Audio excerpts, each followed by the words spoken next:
This is TWiT. Let us take some questions. I have a perfect caller lined up. It is Mark coming from A Vision Pro. Ooh. Yes, Mark. look, it's Mark's persona. Oh, that is creepy as hell. Hi, Mark. Oh, we don't have the audio. We got to get the audio. Star, what is it? Star? We don't have to, there we go. Oh, yeah, good. Hi, Leo and Mikah. Hello. Wow. I think the problem with the... Oh, you cut out on us. Can you hear me? There Yeah. we go.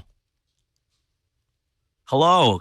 Well, thanks for having me. I think the problem with personas is that we have to make people look like, most of us, we're like, oh, we look like a thumb, like what you were saying there, Leo. If the Vision Pro made us look thinner or younger, I think we would have less complaints. Exactly. Give us some filters. And Mike is so thin and young that he doesn't have a complaint. Uh-oh. There you guys. It Yeah, keeps there's cutting out some for you. latency. Sorry, I think I something. lost you there for a second. Yeah, there's latency. I think it just takes a long time for the answer to come back to you. Wow, that's cool. So did you go to the store to get yours, or did you get it mailed to you? How did you get it? So 8 a.m. at my local Apple store. I lined up 11 hours for the first iPhone and 4 hours for the Apple Watch. So I feel like I had to do it. But Nice. to your point about, is this the future? Yes, this is not. I don't know that I'm going to walk around with this, but the way I'm thinking about this is the Lisa. Yeah. And eventually there's going to be, and that introduced the GUI interface that ultimately made the iPhone possible. So I'm not even saying the Mac is going to be the solution. I'm going to say the iPhone version of this is going to be the solution. But I do have a question. Okay. Ask away. I am still confused as hell about USB-C. So I sit at my kitchen table. There's no way I'm going to wire this to keep it plugged in the middle of my kitchen table. So I know I need another battery. Should I buy an Anchor external power power and tether the USB-C? Do I run into risks of damaging my actual Vision Pro battery? Or should I just, if I'm spending $150 on an Anchor big laptop external battery, should I just buy another Apple Vision Pro $199 battery and save and protect my $4,000 investment in the sunk cost fallacy world? So, yeah, I think that it's not a bad idea to consider getting another battery from Apple, because it does mean that you can just kind of hot swap.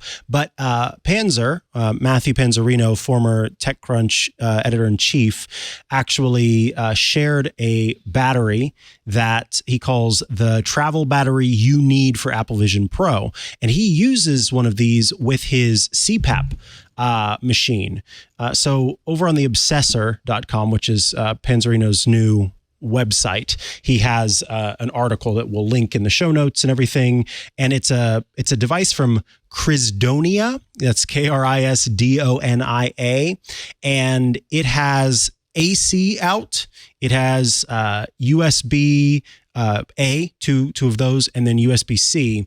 And it has a little readout on there that shows you how much battery power you have left. And he kind of sings this thing's praises in terms of what it's able to do. So if you want to have that external battery pack, something from Anchor is going to be fine. I wouldn't buy a gas station battery pack. That's where, yes, you could run the risk of overcharge or doing something weird that's not supposed to happen with the battery pack. But for the most part, these technologies pack in a lot of extra safety tech to make sure that nothing gets charged improperly or anything like that. But if you're looking for the biggest convenience, I would say arguably buying another Apple Vision Pro battery is going to be the most convenient, because you can just swap that out, plug it in, do whatever you need to. All right, I'm going to dissent. Okay, interesting. So first of all, Apple very annoyingly made the connector on their battery proprietary. It is that weird extra wide lightning. So that's the only thing you can use that battery with. Also, when you swap the battery, it shuts the whole thing down and you have to reboot. And it's a minute-long reboot. Yep. So the only good thing Apple has done in this case is to have a pass-through on that battery that you can either plug into the wall so the battery doesn't die, right? You can go as long as you want, or get this giant battery, the Cristonia that Matthew Panzarino recommends, any external battery, and then plug that into, right, the Apple battery. Yeah. So you're not getting a third-party battery. You're just treating the Apple battery as the main battery, and you're just as you would plug your laptop into a external battery or the wall, you're getting the external battery to give. So if you have to have portability, you have to be at the kitchen table, and you don't want to plug into the wall, having this is a ridiculously large battery. I don't think this is so portable, but yeah, you can get any Anker, 10,000. I mean, the battery they give you is what, 3,600 milliamp hours? It's tiny. Yeah, it is small, heavy, but small. So you could get a 10,000 milliamp hour Anker, which would be the same size, ironically, and plug that into the Apple, right? Via the Type-C, because there's a Type-C pass-through, right? Yep, right there. So you plug that in, that keeps the battery charged. I think that's a much better idea than buying another one of these. You bring up a good point that, you have to then have it be turned off in order to swap. So you have to shut down, and there's a minute boot up time, and it's ridiculously proprietary, this Apple battery. It can only be used with this device. That's true. If you get a third party, then you can use it with other stuff. Yep, very good point. So I would say do what Matthew says. Well, no, don't do what Matthew says, because wow, this is huge. What is this thing? It's for charging all sorts of stuff, like a CPAP. It's got enough juice that you could go all night and so forth. Can you plug into the wall with? Are you at your kitchen table?